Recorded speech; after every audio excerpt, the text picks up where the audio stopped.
Love this podcast? Support it and sponsor today. Simply head to ozcastnetwork.com for details.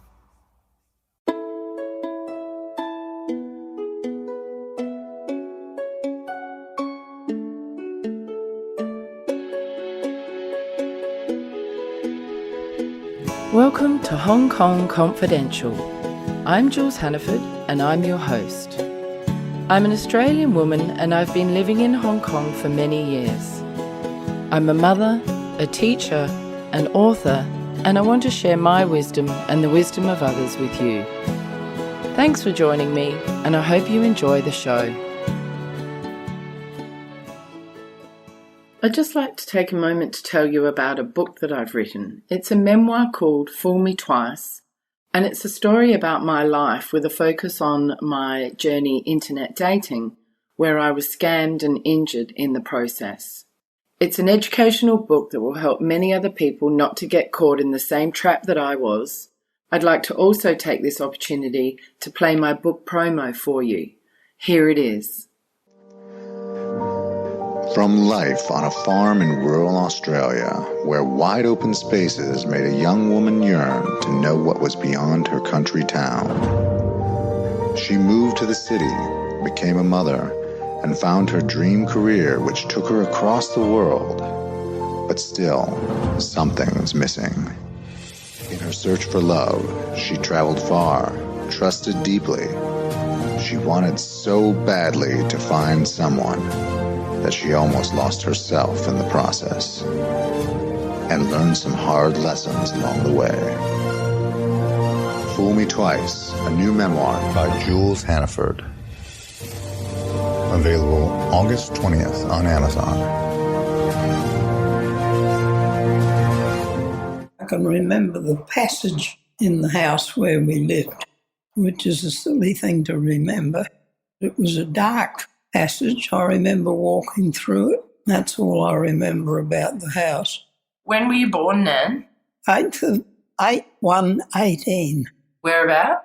College Town, which is somewhere near Kent Town area, but it was called College Town. What was your childhood like? Where did you go to school? Butte. How come you moved out to Butte?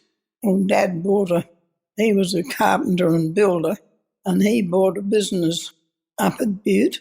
I don't remember how we got there, and yet I can remember things like before we went. It seems silly, doesn't it? What sort of things do you remember, like the passageway in the house? What else do you remember before you went to Butte?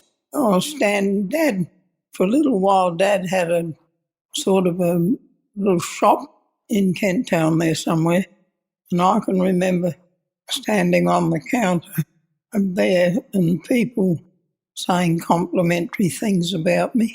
Oh, As a little girl.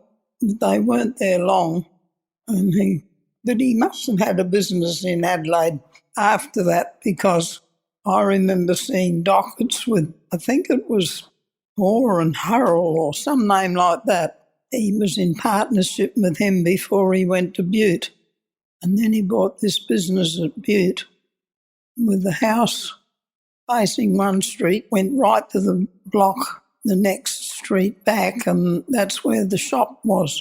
His carpenter's shop faced there. North Terrace was the name of the street, but it's funny because there's only houses on one side and mallee trees across. That was North Terrace at Butte. So you went to a small little primary school? Were there many kids in the school? Oh, yeah, there were a lot of kids about in those days because there's no birth control. Oh, right, yeah, too many Catholics. There were quite a few. It had 7 grades, and grade 1, 2 and 3 were in one room, and 4, 5, 6 and 7 were in the big room. Once we got into grade 3, the girls had a sewing class. Did you have to do cooking as well? Yeah, that was later on, though, when I got up into grade 6 and 7 we had, what did we call it? Domestic arts. Oh, okay. It's home science or something now. Domestic arts, they called it. And as a girl, did you still do maths and science and English? We didn't sort of know they didn't talk about the subjects. We just had arithmetic and English and geography and history That's about all I can remember. Like the different classes probably incorporated a lot more than it would today, where they more or less got specialised classes, haven't they? Just sort of more project-based stuff and based on the top. It was good general education because they used to talk about, the council and a bit of politics thrown in. I don't know what that would have been under. What about home life? That would have been before electricity? There was no electricity? Not when we first went to Butte. It was all candles, and Dad had several different lights for the dining room where we used to go every night. We'd have tea in the kitchen and then go into the dining room. And that had a fireplace, and that's where Dad would light a fire in the winter time. What would you do for entertainment would you listen to the radio?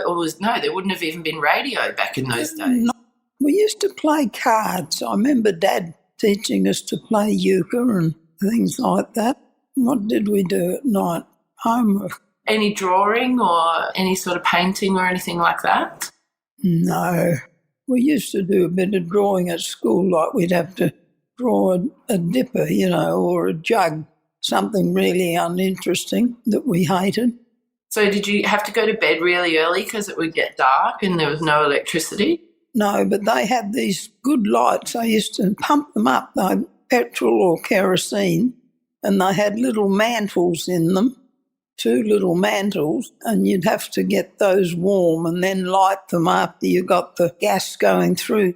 There'd be a tank at the bottom that held the kerosene, and you'd pump that. There was a little built-in pump, and that'd give pressure to put the gas up into the little thingamybobs. And how many kids in your family were there? 5. And what number were you? I was the second one, the eldest girl. And did you have a lot of responsibility for looking after I the did, young and my sister never had any. Why is that? Because she was the favourite for some reason. I think she had a bladder infection when she was quite small, and of course there's no antibiotics, and she was on a strict diet for quite a while that cleared up.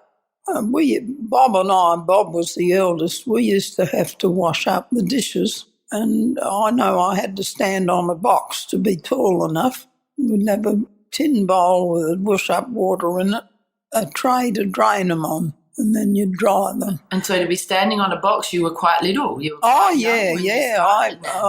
was the unpaid servant. Really? And did you have to look after the younger kids as well, like be a babysitter? Mum and Dad used to go to golf, and I brought Jack up.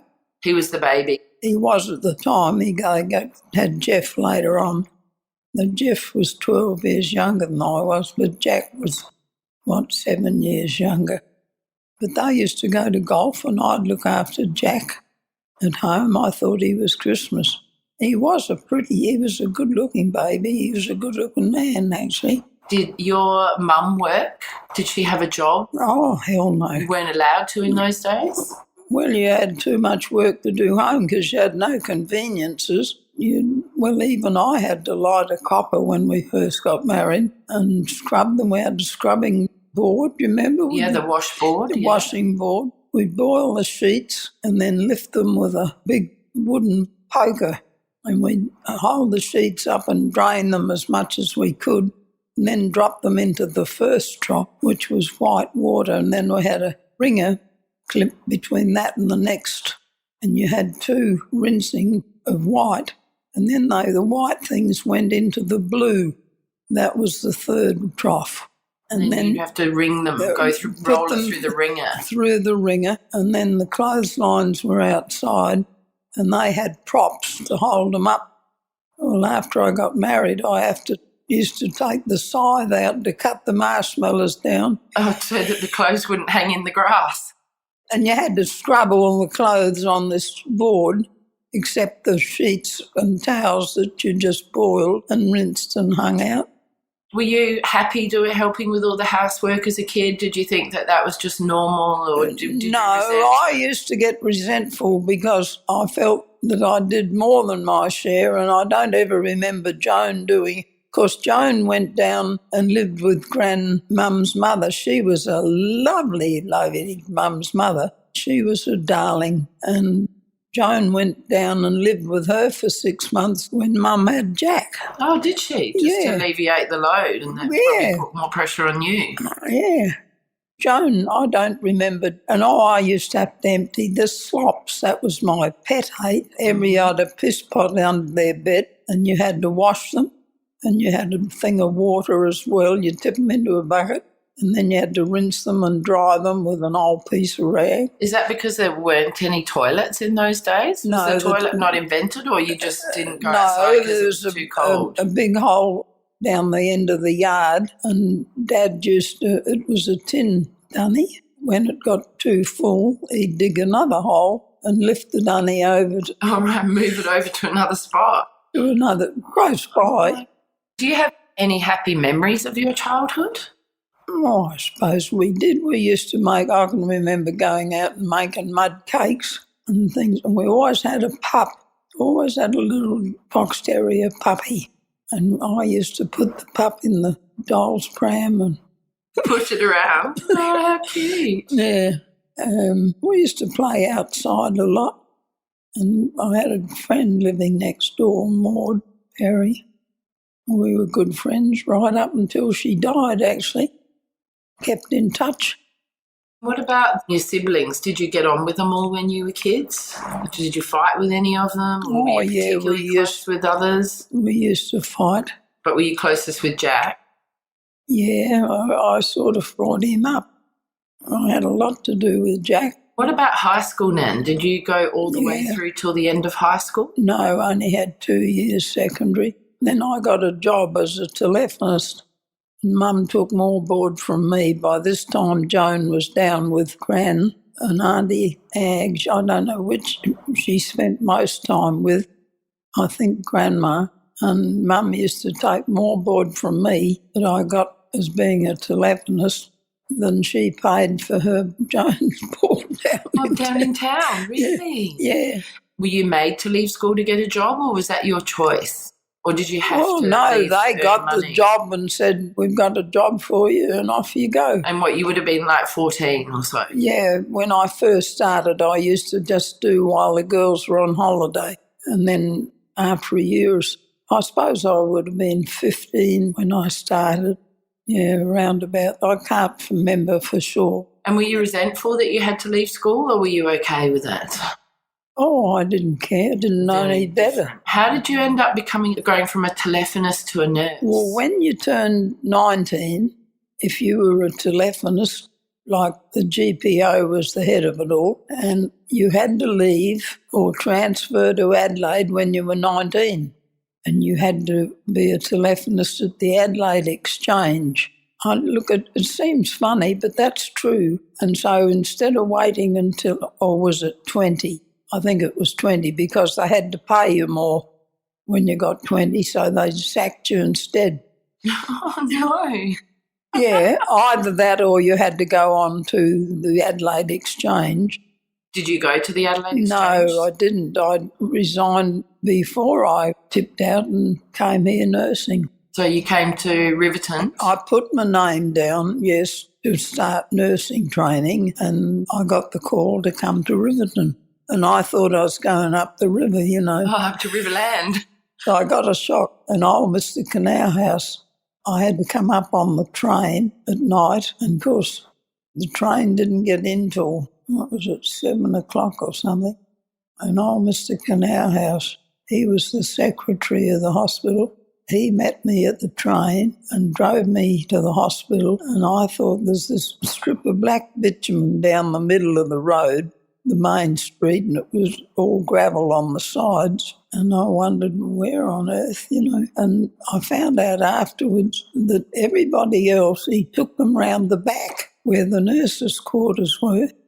But he pulled up in the front door and I was admitted through the front door. He didn't even take you to the nurses' quarters? No. So you had to find it yourself? No. One of the nurses helped you? Whoever answered the door. What year would that have been then, roughly? In around 1940? No, 37. Right, 1937. And what was it like training as a nurse in 1937 up here? Because you wouldn't have had much state-of-the-art equipment. Did you have electricity by now? Oh, Lord, yes. Yeah. Yeah, we got it at Butte. I suppose I was 12, 13, something like that. Somebody built a thing in the town with a generator in it, and we generated our own power. It was 240 volt. And you must have got a radio not long after that then, did you? In Butte? Yeah, we had... what was that like? Was that really exciting? Yeah, we used to listen to the cricket.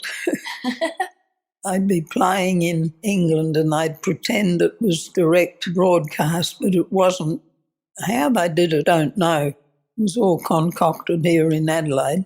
And if a wicket fell, they played a certain tune and it was Rickety Kate. You knew that there was a wicket down. Rickety Kate, the wicket's down. That's brilliant. Dad was very keen on sport. We used to sit up and listen to the cricket. And that's about all, I think. I decided that I didn't want to be just turfed out in a fortnight when I turned 20. Yeah, so you decided you'd head down to the nursing. And what was nursing like when you first started here? Did you like it? Yes, I did. We had a wonderful girl who turned out to be a great friend of mine forever afterwards. She was the sister here, the matron. They all hated her. She used to crawl up the doctor's backside, you might say. I shouldn't have said that. But she was a good nurse, but she was an old martinet. You know, they wouldn't put up with it. Like they were pretty strict? Oh, yes. You couldn't go out at night. You had to get permission if you wanted to go to a ball. Otherwise, you had to be in by 10:30. Oh, I didn't realise that. So it's a bit like being in boarding school. Well, it was. I used to get into disgrace. We had to sit around we all had our meals together. And this big dining room with a table and everybody had a seat. You sat in your own seat and you weren't allowed to sit down until the matron who sat at the head of the table, till she came in. And when she sat down, we could all sit down. And then she'd say grace. And I was cutting a piece of toast with a poached egg on it one day, and it was that hard that it jumped across off my plate into the knee of the girl sitting next to me. And, of course, I got the giggles, and if she'd let me laugh, it would have been all right. But I couldn't stop laughing. And Alfie used to do the same to me if he ever went to church. And I'd get the giggles and I'd be sent out into the passage until I could control myself. And then I'd come back and perhaps another half a bite and off I'd go again. You know, it was so stupid. If she'd let us all have a laugh, egg on each plate, lap would have all been over and done with. Yeah, but because you had to stifle your laugh, it makes it harder, doesn't it? Of course it does. Yeah, when you can't keep laughing, it's really, really tough. I didn't realise it was so strict. Oh, it was ridiculous.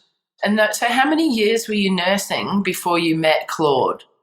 I met him straight away. Malin introduced us. Where did you meet him? The doctor at a ball. In Riverton, yeah? In Riverton. And what did you think of him when you first met him?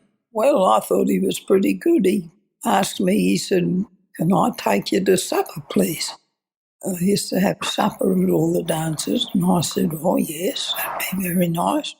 We did like that right from the start. Oh, that's nice. Yeah. How long after you met him did you marry him? Oh, well, we had to wait till Grandpa built the house in here. We got engaged in the November of that year, 37, and we weren't married until that was the end of 37, and we weren't married until the beginning of 39. Oh, okay, so you're engaged for a couple of years. Not quite, about 18 months. And then what's the courtship look like back in those days? What did you used to do? I suppose you couldn't live together, could you, before you got married? Oh, heavens, no. No. Claude used to pick me up. We'd go to a dance or something like that, or we might just go out and have a smooch in the car. And I had to be back in by 10 or 10:30, I think it was. And that was all. And then Gran and Grandpa had to build their house. Were there movies back in those days? Mm-hmm. Were there movie theatres? Oh, yes. Could you go to the movies? Well, you see, I was working. See, I'd either be on night duty. There's a lot of things you couldn't do when you're on shift work. I used to try and play a bit of tennis when I wasn't, but, you know, I'd have to walk from the hospital down to the tennis court. Yeah, it's quite a way. You started doing some drawings. What age were you when you started these drawings? Well, I used to do those when I was a kid. Those that you saw, I would say I did when I was about 12, 14. Really? Yeah. Wow, they're amazing. I did do some when I was nursing. That one with the girl standing up, I think I did that while I was nursing. That was done later. But those little ones with the girls with wavy hair and all that, that was how I wished I looked. You were so beautiful when you were young, Nan. No, I wasn't. You were. Ugly as a pat full of... No way, you were stunning. I had freckles all over me. Freckles are very in, Nan. They're very in. When you got married, did you go out to live on the farm straight away? Yes. Yeah, and what was that like for you? Did you have to leave nursing when you got married? Oh, yes. And was that like a rule? Yeah. You had to stop work. And is that in any job or just in nursing in that day? Like, did any woman who got married have to stop working? Well, I don't know. I think it was sort of pretty well all over. And were you okay with that, or did that make you feel sad that you had to leave nursing? No, I was keen to get out there with Claude. Because you'd had 2 years of waiting, I suppose, for them to build the house and to get married. So about 18 months. 18 months. And then how was life as a married woman on the farm when you first started? Well, it was pretty hard. Why? Well, there was no conveniences, no electricity, and everything had to be done by hand and the wood fire. And did you have to help with the farm work as well, out with the sheep? Oh, yes, I'd have to help around the sheep, and I had to learn to milk the cows. And feed the chooks and all that sort of stuff as well. Mm-hmm. And then you got pregnant with your first son, Ian? Yeah. Did you give birth to him in the hospital? Yeah. And how did that go? It was 9 pounds. Oh, my God.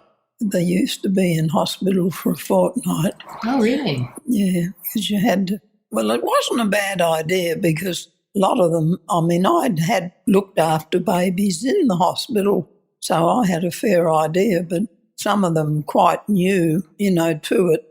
They needed a lot of instruction about feeding them and bathing them, and they'd had no experience. So that came in handy. Then we'd have to do shearing and cook for the shearers. Oh, God, and of course no refrigerators. Couldn't do something and put in the deep freeze and pull it out for the shearers or anything like that. So you'd have to cook day by day as you went. Yeah. So did you have to manage that with newborn babies? And kids? Yeah, in between bath times and feed times. And did Granny Hannaford give you any support? Like, would she help babysit or anything like that? Not very much. Avis did come out a few times for the shearing because we fed them and did all the work and they took all the money. Grandpa took the money. We did all the work and fed the shearers. And how come Grandpa took all the money? Well, he had to borrow a bit of money to build the house. Oh, okay, so it was to pay off the house. His house, well, looking back, I feel sorry for Claude. Why? He had to keep his own family. See, they were too proud to have a pension, to get a pension, and it was only 500 acres. Claude had to pay them every year or every quarter or something and pay for his own family and pay in Avis interest on the money that we would have to pay her in the long run. Did you feel like you were living sort of very poor? Did you feel poor? We never went without anything, but we never had any money, if you know what I mean. So you could just make ends meet? Oh, yeah. We had an account with the grocer and Claude would take the list in and book it all up, and the end of the month he'd pay all the bills. Everything was booked up like on a monthly basis. And I can remember him now, he'd be sitting there going through and he'd say, "This seems a big bill here for people stores. Did you buy so-and-so and so-and-so?" Checking on me, Yeah, you'd have to admit the truth. I said, yes, I bought that. It was mostly food stuff. But we were happy, God blimey. Everybody was the same, more or less.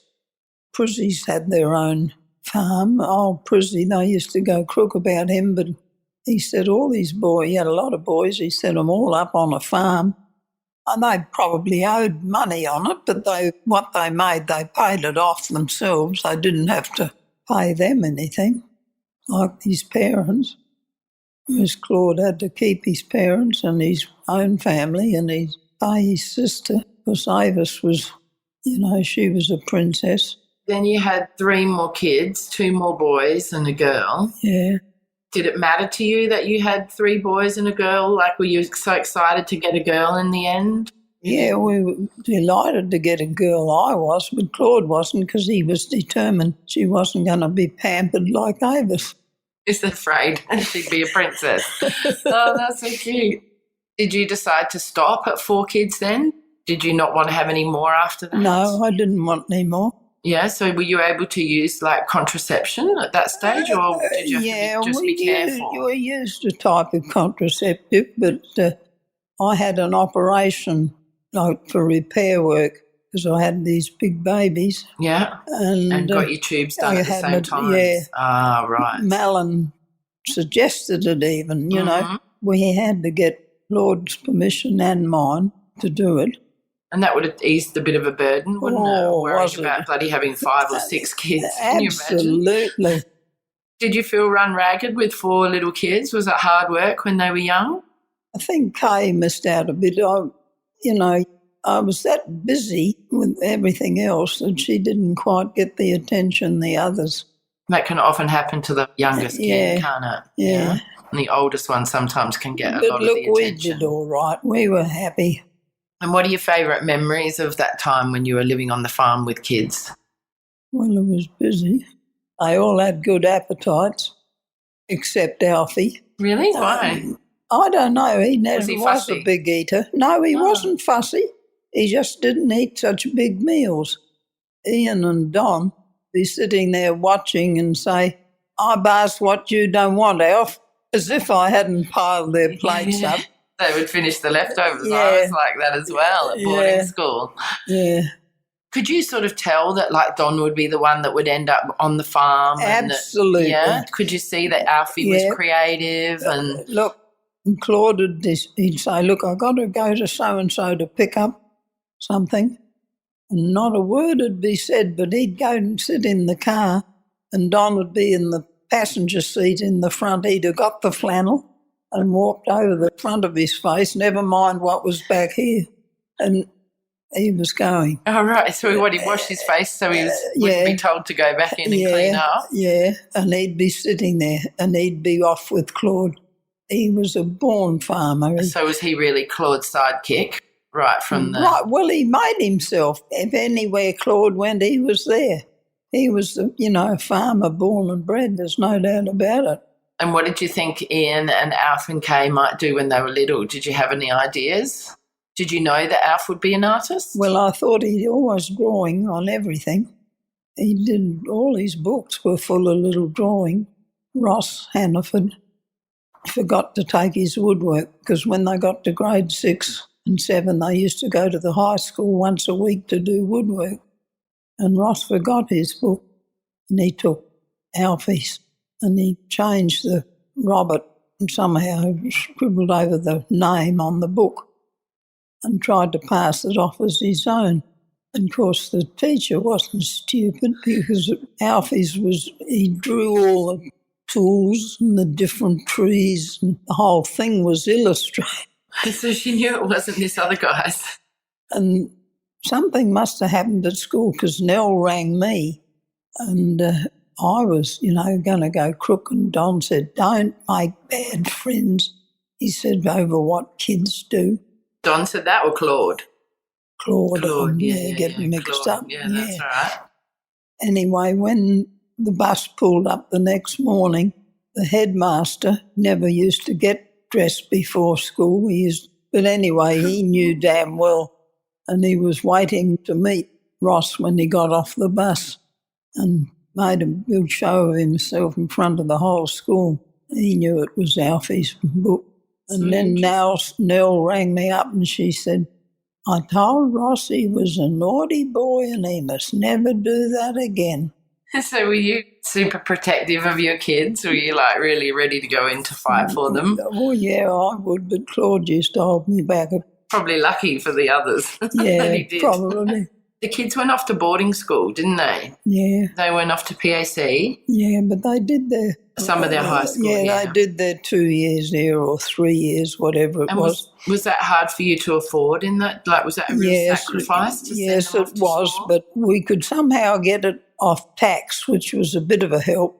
Why did you decide to do that, to send them to boarding school? Well, Claude had been, you see, Oh, I didn't know to that. Prince's, Oh, I didn't know that. and he was very, very keen for them to go.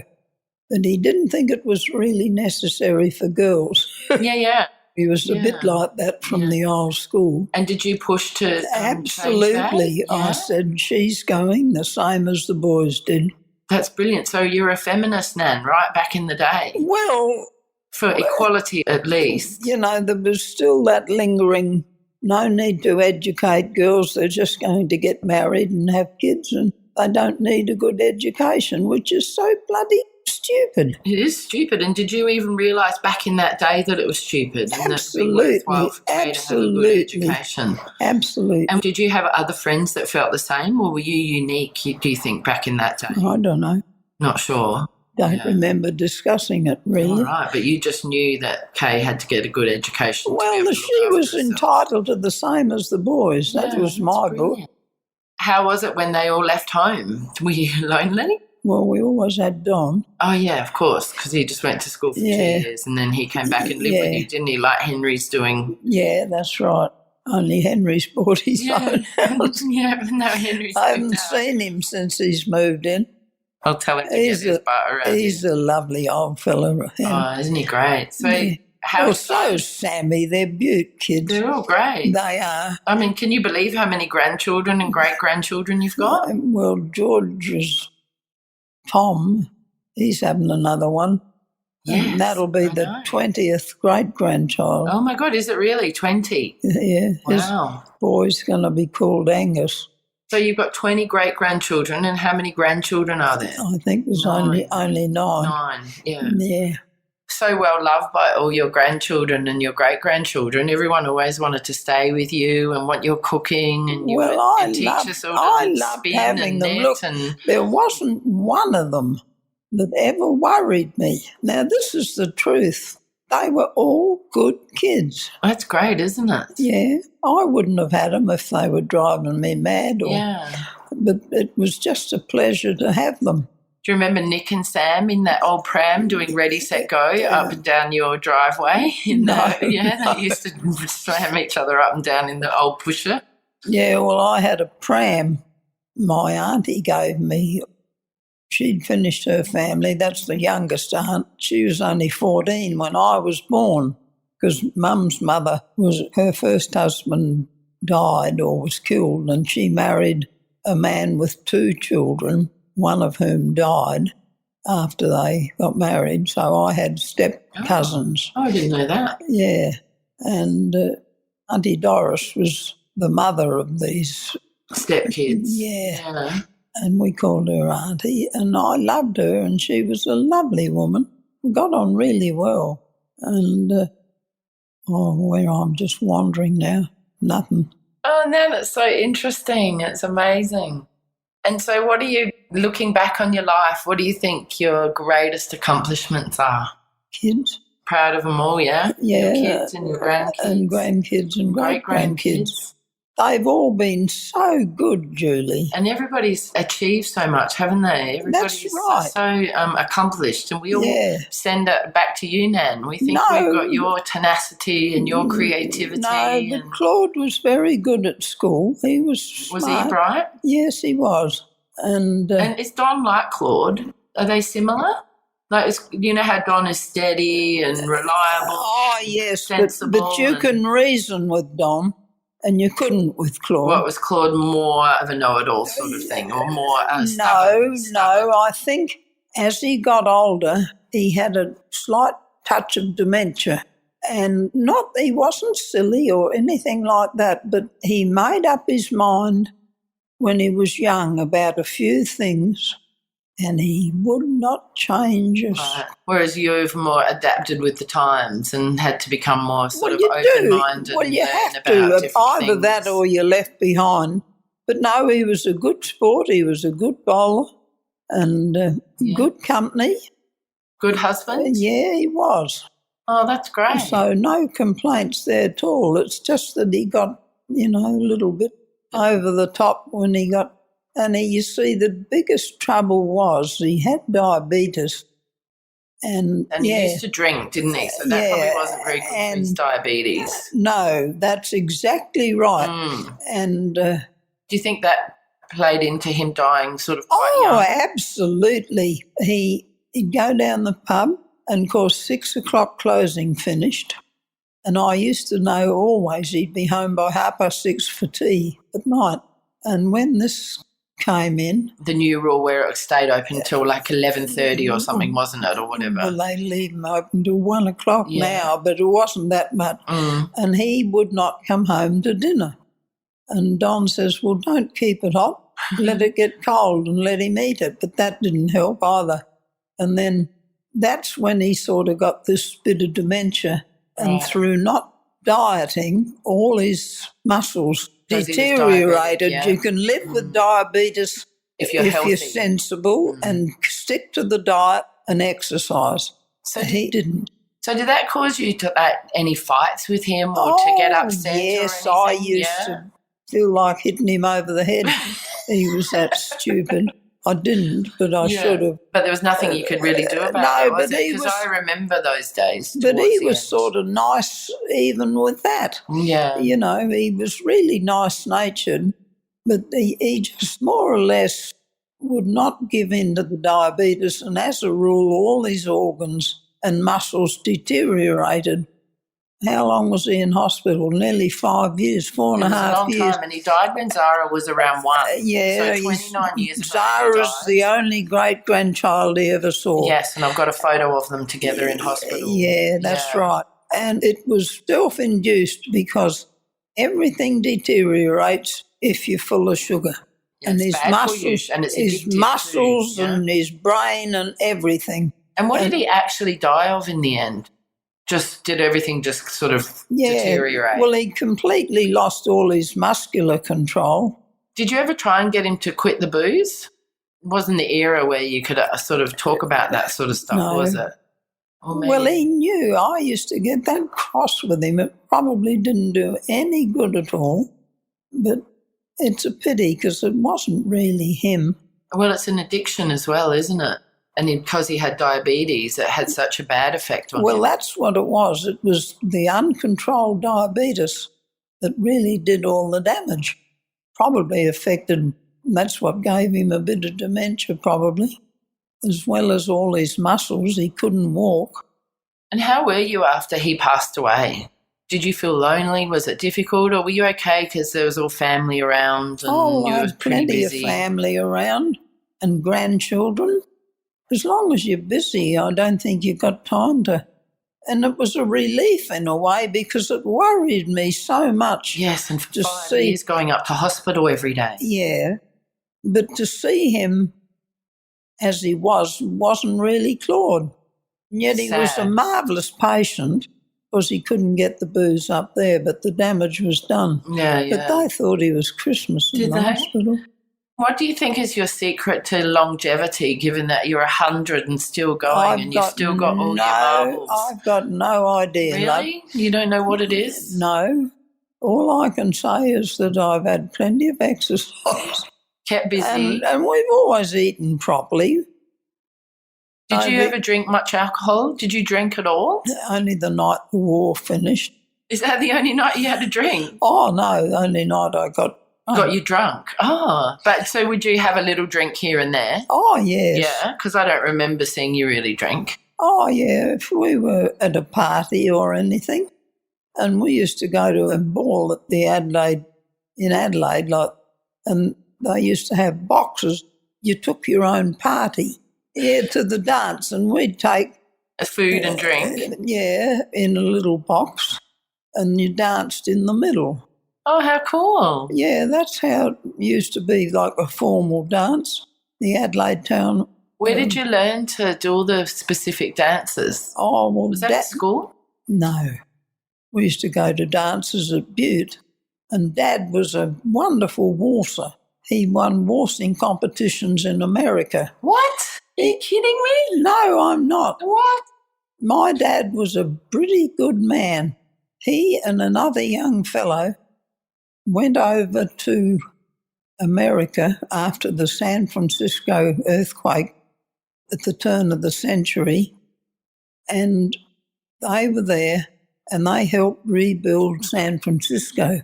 Why did he go? Well, oh, because he was a carpenter. Yeah, and a builder, and this other bloke was the same. And they got tremendous experience in America and good money and to help rebuild.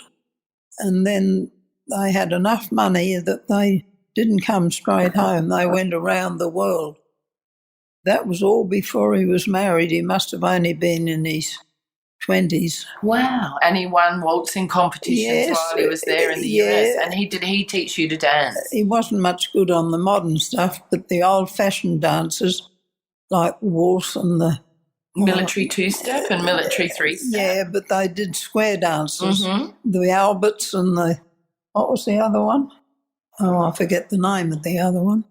And you'd have a partner and you'd all interweave. No, he was pretty accomplished, my dad, and he was a very good speaker. He belonged to the lodge. Oh, see, that's interesting. And what was your mum like? She was a germ fanatic. Oh, was she? Like a bit OCD? She ruined all her linos through washing them with hot water and phenyl and a mop. Really? And they'd all curl up. She was mad about chasing germs. I didn't think it was. But it's unusual, isn't it? Well, it was, I suppose. And did you get on not very well with her? Oh, no, got on all right, but I always felt a bit resentful that she always favoured Joan and Jeff. How old were you when she died? I think she was 80 when she died. 80 or she'd never tell me her age, but I found out when she was born. So you could work it out? Yeah. I think she was about 27 or something when I was born. So gives you a rough idea. Yeah, okay. Did you ever smoke in your life? Any cigarettes? I've had a few puffs, but I never smoked. Never smoked? No. Right. So apart from that, you've lived a healthy life. So you reckon the key is exercise, keeping busy, and being creative. You're super creative. No, well, we just had, meat and veg and that every day and heaps of fresh fruit. Always used to buy a case of apples and they were all there and the kids could eat as many as they wanted. We always had fruit. And, you say all the time that you wish you were dead now and that you've had enough. Do you really mean that? Yes, I do. Do you? Yeah, mainly. Why is that, do you think? Because I can't bloody well see. Yeah. And is that, even though you've got all your faculties and you can still move about, just because you can't see, do you feel like you've had enough? Yeah.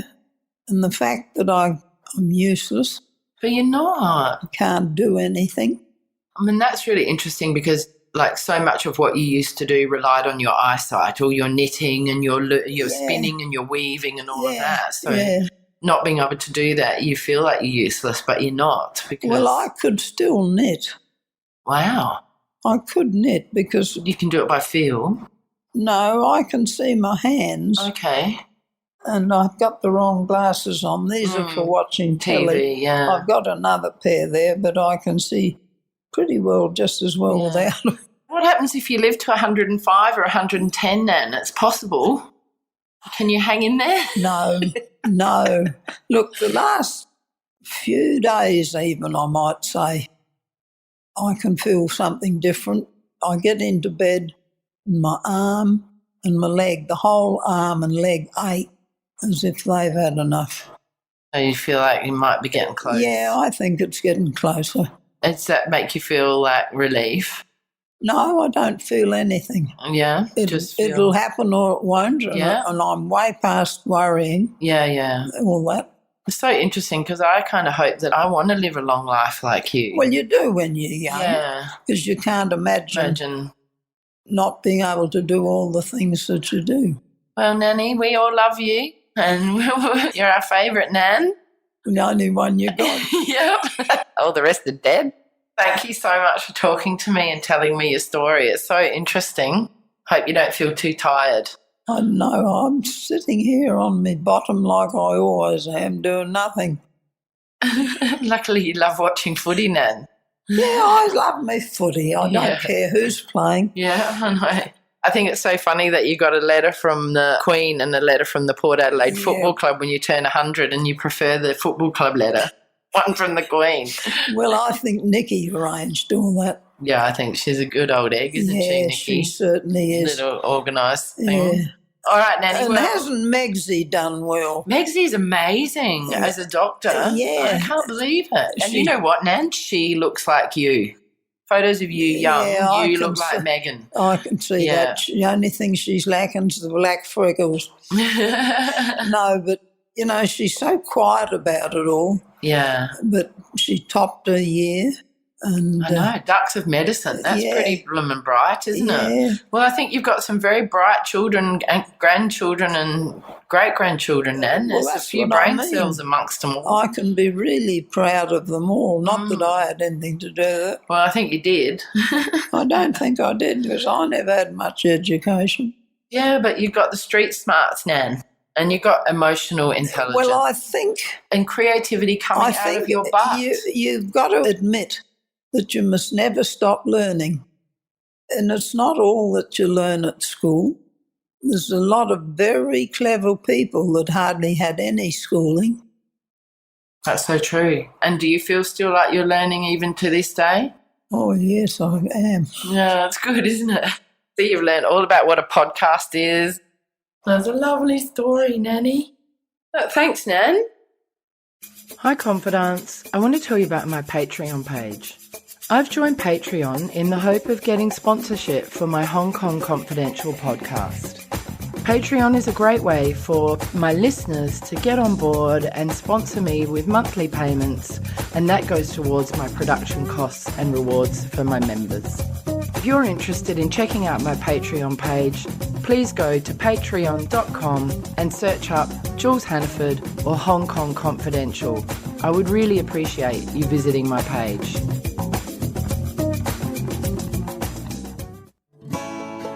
So that brings us to the end of another Hong Kong Confidential podcast. I'm Jules Hannaford. Thanks for joining me, and I hope you'll be with me again next week. If you enjoyed today's podcast, please can you go to iTunes to rate and review it. I would really appreciate your feedback. You can email me at jules@hongkongconfidential.net, and you can find me on Facebook and Instagram at Hong Kong Confidential. If you'd like to hit me up on Twitter, it's at Jules Hannaford. I would love to hear from you.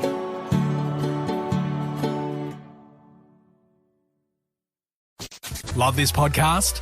Support it and sponsor today. Simply head to AuscastNetwork.com for details.